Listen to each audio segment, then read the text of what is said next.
जैसे कि मैंने आपको बताया था कि मुझे शिफ्ट होना है 1 वीक के बाद। हालांकि मैं भूल गई थी कि मैं इसका व्लॉग डाल लूँ, और अभी मैंने काफ़ी सफाई तो इसकी कर दी है, बट स्टिल इसका ये हाल है। और ये है बिफ़ोर, जब हम यहाँ पर आए हैं तो ये है इसकी कंडीशन। और अब मैं देख रही हूँ कि इसको किस तरीके से मैनेज करूँ, किस तरीके से बढ़िया से करूँ सेट।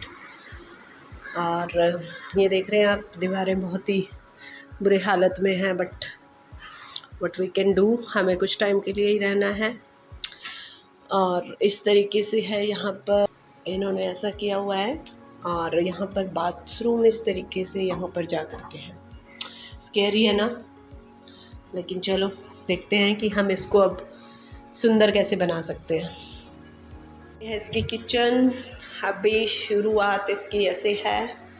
और कुछ काम मैं यहाँ पर कर रही थी, कुछ बर्तन रखे हुए हैं। ये फ्रिज है, फ्रिज की भी हालत बहुत बुरी है, और ये सब मुझे क्लीन करना पड़ेगा और तभी ये यूज़ करने लायक होगा।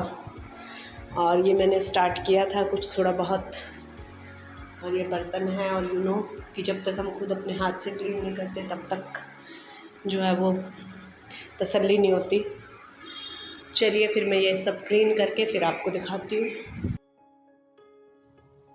हेलो एवरीवन, स्वागत है आपका आज के व्लॉग में। जैसा कि मैंने आपको बताया था, हम होम स्टे में रह रहे थे और कुछ दिनों बाद नीचे का फ्लोर खाली होने वाला था, जो कि खाली हो चुका है।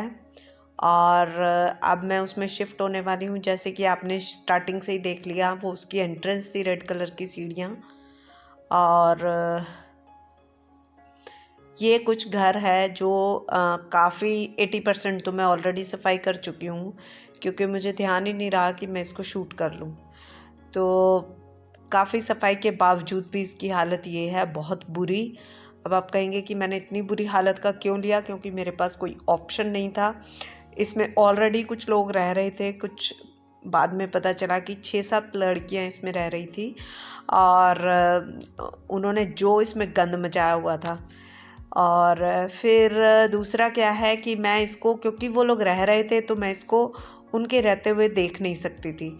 और बस जिस दिन उन्होंने शिफ्ट किया है उसके बाद ऑनर ने अपनी तरफ से क्लीन करके दिया था, बट स्टिल बहुत ही गंदा घर था। और इसलिए मैंने, ऑनर आउट ऑफ स्टेशन था तो मैं कोई बहुत ज़्यादा कंप्लेंट कर भी नहीं सकती थी उसको। तो जैसे तैसे मुझे नीचे शिफ्ट होना था, क्योंकि ऊपर उसके फिर से कोई गेस्ट नहीं आना था। तो ये मैं जुटी हुई हूँ सफाइयों में, और लग रही हूँ धीरे धीरे इसको सेट करने के लिए। सब कुछ बहुत ही गंदा है और बहुत ही बुरी हालत का है। और ये बाथरूम तो बहुत ही स्केरी सा और अजीब से तरीके का है, क्योंकि पहले घर देखा ही नहीं था। और डेफिनेटली अगर मैं इस घर को पहले देख लेती तो मैं इस घर के 13,000 तो बिल्कुल ना देती, लेकिन अब मेरे पास मजबूरी थी, मैं कुछ और कर नहीं सकती थी। ये बहुत ही स्केरी सा, नीचे उतर के बहुत सारी स्टेयर्स नीचे उतर के, और ये अजीब सा बाथरूम है जो बहुत ही बुरी हालत का था, और जिसका ड्रेनेज सिस्टम भी गड़बड़ था और वाटर सिस्टम भी गड़बड़ था। और बट मैं क्या कर सकती थी, सिर्फ मैं वो, क्योंकि ऑनर भी बाहर था तो मैं उसको सिर्फ फ़ोन पे कंप्लेंट किए जा रही थी। और ये फिर मैंने बनाया अपना जुगाड़, अपनी नई किचन में बनाई मैंने अपने लिए कॉफ़ी, जो कि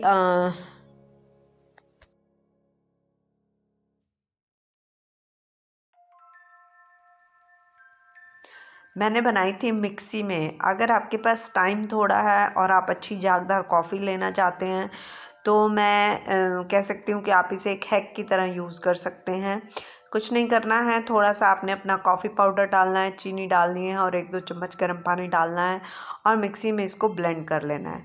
और ये देखिए, एक बार दोबारा से मैंने ब्लेंड कर लिया, और उसके बाद इसमें और अच्छे से झाग आ गए हैं और अच्छे से बीट हो गई है। और अब मैं इसको डाल लेती हूँ अपने कप में।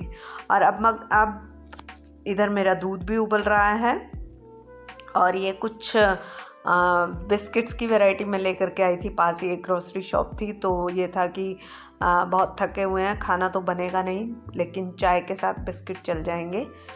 तो अब मैं सोच रही हूँ कि कौन सा बिस्किट खाऊं। चलिए मैं ये वाला चूज़ कर लेती हूँ। तो अब बिस्किट इतने में खोल रही हूँ, इतना जो है वो दूध उबल रहा है। अब मेरा इस घर में एक्सपीरियंस कोई बहुत अच्छा तो रहा नहीं था। हाँ, ऊपर जब हम होम स्टे में रह रहे थे तो एक्सपीरियंस ओके ओके था, लेकिन यहाँ पर तो एक्सपीरियंस इतना गंदा था ना कि इतने गंदे घर को मैनेज करो, बहुत ही बुरा लग रहा था खुद को कि इतनी मेहनत करनी पड़ रही है, लेकिन ऑप्शन कोई नहीं थी। तो मैंने सोचा कि चलो जैसे तैसे काम चलाना है। ऊपर से लैंग्वेज प्रॉब्लम अलग से थी, कोई बात ही नहीं समझता था। तो मैंने कहा कि चलो जैसे तैसे काम चलाना है। और फिर अब अगर आपको दूध में भी बात कॉफ़ी की भी कर लेते हैं बीच में, अगर आपको दूध में भी झाग चाहिए तो आप ऐसे थोड़ा बॉइल्ड दूध थोड़ा ऐसे घुमा घुमा करके, जार को मैंने ठंडा कर लिया दूध को, और अब इसको भी मैं मिक्सी में जो है वो अच्छे से ब्लेंड कर लूँगी, जिससे दूध में क्या है अच्छे से झाग आ जाएंगे। अभी देखिए आपके सामने ही करती हूँ। और ये जादू ही कह लीजिए कि विदिन 2-3 मिनट्स बहुत बढ़िया झागदार कॉफ़ी जो है वो रेडी हो जाती है। और ये दूध में भी अच्छे से झाग आ गए। आप में से और कौन कौन चाय या कॉफ़ी लवर है, और कैसी कॉफ़ी या चाय पीना पसंद है, मुझे कमेंट सेक्शन में प्लीज़ ज़रूर बताइए। और ये देखिए जो बचा हुआ जो ये है, इसमें मैं और पूरा अच्छे से बॉईल किया हुआ दूध डालूंगी ताकि जो कॉफ़ी का टेम्परेचर है वो ठीक से मेंटेन हो जाए। अब ये भर लिया मैंने, ये देखिए कितनी अच्छी कितनी टेस्टी झागदार कॉफ़ी तैयार हुई है। रूम में बेटी जो है सोई है, बहुत दे रहा है और मैं बहुत आराम से बात कर रही हूँ क्योंकि वो भी नाइट ड्यूटी करके आई है।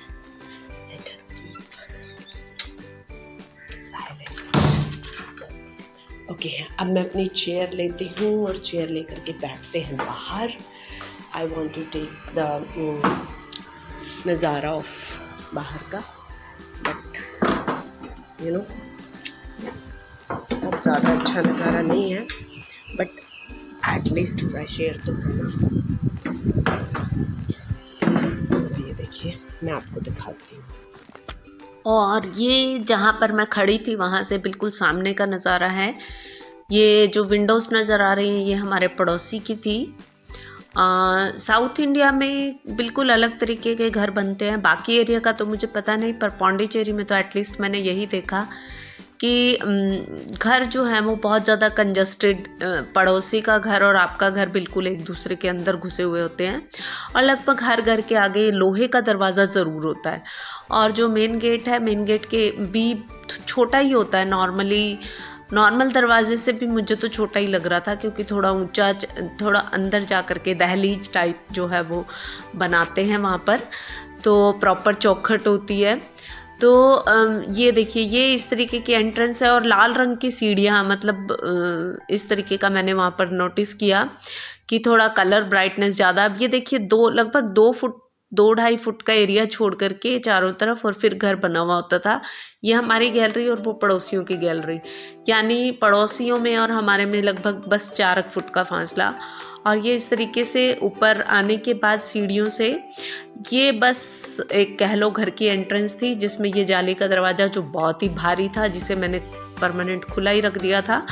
और ये कुछ एक थोड़ी सी जगह थी बैठने की, लगभग 4 फुट बाय 6-7 फुट की, और इसी में आप फ्रेश एयर भी, या आपको ग्रीनरी देखनी है वो भी, या आपको इवन आपको आसमान भी देखना चाहते हो तो वो भी बस यहीं से देख सकते हैं। अब मुझे समझ आया कि वो लोग घूमने के लिए बीचेस पे क्यों जाते हैं, क्योंकि अपने घर में तो आसमान भी देखने को तरस जाते हैं ना, तो हवा तो कहाँ से ही आएगी। और मुझे खैर थोड़ा सा बहुत अजीब लगा, क्योंकि यहाँ पर नॉर्थ इंडिया में थोड़ा अच्छे बड़े खुले खुले से घर होते हैं, काफ़ी हवादार होते हैं, और आसमान तो आपको अपने घर के अंदर से भी दिखता ही रहता है, क्योंकि बरामदा काफ़ी बड़ा बड़ा छोड़ने का ट्रेंड यहाँ पर होता है। तो कुछ घर मैंने सेट कर लिया था, मैं आपको दिखाती हूँ। सबसे पहले तो मैंने क्या किया कि यहाँ एंट्रेंस पर ही गद्दा डाल दिया, क्योंकि मुझे फ्रेश एयर का बहुत ज़्यादा था और कहीं पर भी फ्रेश एयर का मुझे दिख नहीं रहा था। वो सामने खिड़की आपको दिख रही है और इधर ये दरवाज़ा हो गया, तो हवा क्रॉसिंग करे और तभी आपको ऐसा फील होगा कि आप फ्रेश एयर में बैठे हैं। तो मैंने ये बिछा लिया और ये जो उनका जो सोफ़ा था उसके ऊपर मैंने अपनी चद्दर डाल दी और ये कुशन्स मुझे ओनर ने ही प्रोवाइड किए थे। अपनी चादर मैंने इसलिए डाली कि मुझे उस सोफ़े मतलब बहुत ही गंदा था वो सोफ़ा, तो थोड़ा सा एलर्जी की प्रॉब्लम हो जाती थी। ये उनका टीवी, ये मैंने इस अलमारी में थोड़ा सामान सेट कर लिया है। ये कपड़े रखने के लिए उन्होंने अलमारी प्रोवाइड करवा दी थी कहने के बाद। और एक ये प्लास्टिक की अलमारी थी, फोल्डेबल जिसको आप कह लीजिए। फिर इसमें मैंने बेटी के कपड़े जैसे इसमें रख दिए थे। और ये विंडो हो गई। ये आरओ और वॉशिंग मशीन और वॉश बेसिन, तीनों चीज़ें यहीं लॉबी में ही थी। ये एक सोफ़ा कह लीजिए या लोहे की अजीब सी चेयर जो ऑनर ने ही प्रोवाइड की थी। और ये था मेरा टोटल लॉबी एरिया कह लो या जो भी आप इस एरिया को नाम दे लो, या ये वॉशिंग एरिया था या ये सिटिंग एरिया था, वॉट एवर इट इज़। और फिर यहाँ से ये एक दूसरा रूम था और इस रूम को भी मैंने लगभग सेट कर ही लिया है। ये देखिए, ये मेन एंट्रेंस जहाँ घर से बाहर जाने की, और ये रूम दूसरे रूम का दरवाज़ा। अब इस रूम में ऑनर ने हमें ये रैक इसी तरीके से प्रोवाइड किया था और इसमें हमने अपना रैंडम स्टफ़ रख लिया। एक ये प्लास्टिक की टेबल उन्होंने प्रोवाइड की थी, ये कैंपर प्लस स्टूल। एक ये बेड हो गया जिस पर मैंने अपनी बेडशीट बिछा ली थी, और ये एसी हो गया। और एक ये अलमारी थी जिस पर ये आगे ऐसे कर्टन से ढका हुआ था। और एक टेबल और थी। ये बहुत अच्छा हुआ कि एक को हमने स्टडी टेबल बना लिया और एक को हमने डाइनिंग टेबल बना लिया। तो इस तरीके से हमने कुछ सेटिंग की। रूम इतना छोटा था कि टेबल चेयर आने के बाद बस आने जाने की ही जगह थी। इस तरफ थोड़ी सी कंपैरेटिवली ज़्यादा जगह थी क्योंकि उस तरफ जो है वो वॉशरूम भी था। अभी ये इस तरीके से था। अब ये एंट्रेंस के बाद ये इधर किचन का एरिया था। किचन भी मैंने काफ़ी हद तक क्लीन कर दी है। और ये जैसे कुछ सामान मैंने आपको बताया था, उन्होंने प्रोवाइड करवाया था, जैसे गैस है, मिक्सर है, कुछ एक मिनिमम ज़रूरत के बर्तन हैं, 2 राइस कुकर्स भी थे, सिलेंडर भी था। तो इस तरीके से इन्होंने मुझे जो है वो सब चीज़ें प्रोवाइड करा दी थी। और ये कुछ निकनैक सामान, कुछ डिब्बे ऑनर ने दिए थे, कुछ एक मेरे पास थे, और कुछ बर्तन, मतलब कुल मिलाकर के थोड़ा सा अरेंजमेंट हो गया था। मैं आटा राशन अपना ख़रीद लिया था। और ये एक थोड़ा सा प्लस पॉइंट था कि किचन में विंडो थी, और हालांकि नज़ारा अच्छा नहीं था बट स्टिल ग्रीनरी थी और धूप आ जाती थी। तो मुझे ये थोड़ा सा ठीक लगता था कि जब आप किचन में काम कर रहे हो तो रोशनी भी हो और धूप भी हो। ये मुझे थोड़ा सा ठीक लगता था कि किचन में काम करते हुए इतनी बोरियत नहीं महसूस होगी, आपको थोड़ा सा ग्रीनरी आगे से दिखती रहेगी। तो आइए अब लेकर के चलती हूँ आपको मैं बाथरूम की तरफ, जो बहुत ही एक वियर्ड से अजीब से जगह पर था। चलिए मैं आपको दिखाती हूँ। ये इस तरीके से जैसे ही हम नीचे जाते हैं तो ये लकड़ी के दरवाजे के जैसे ही खोलते हैं तो ये एक और फिर से लोहे का दरवाज़ा था जो मैंने परमानेंट ही खुला रखा। ऑब्वियसली इतना भारी को मैं रोज़ रोज़ तो बंद खोल नहीं कर सकती थी। और कुछ इस तरीके से छत थी, कुछ पक्की थी, कुछ टीन की थी। और ये कुछ सीढ़ियाँ नीचे उतर के, लगभग 5-6 स्टेयर्स नीचे उतर के, और इस तरीके से आपको जा कर के बाथरूम में जाना होता था। और यहाँ पर भी लाल ही सीढ़ियाँ थी और